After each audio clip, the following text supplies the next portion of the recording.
power of oops is saying it's okay to make a mistake. They're always going to happen.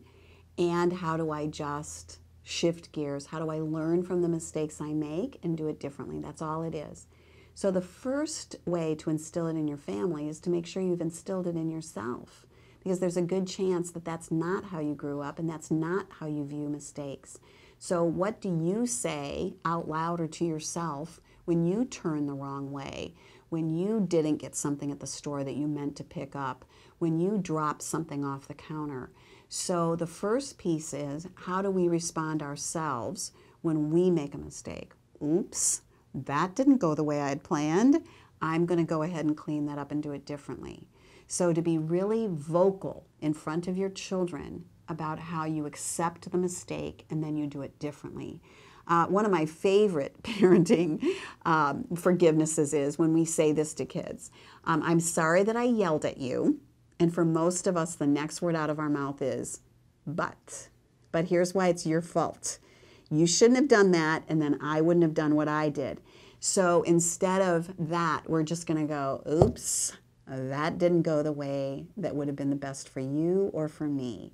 So I'm going to do that differently.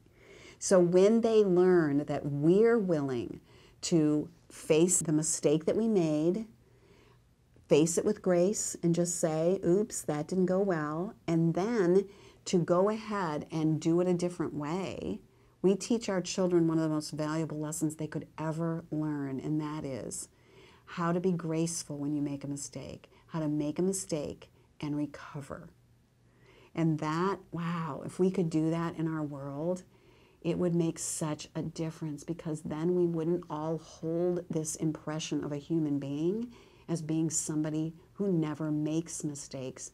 And then maybe we could be just a little bit more compassionate and thoughtful when people have a bad day. So do that with your kids. First do it with yourself, and then for them. If something happens, if you walk in and they've made a mess, you can say, oops, looks like things got a little bit out of control in here.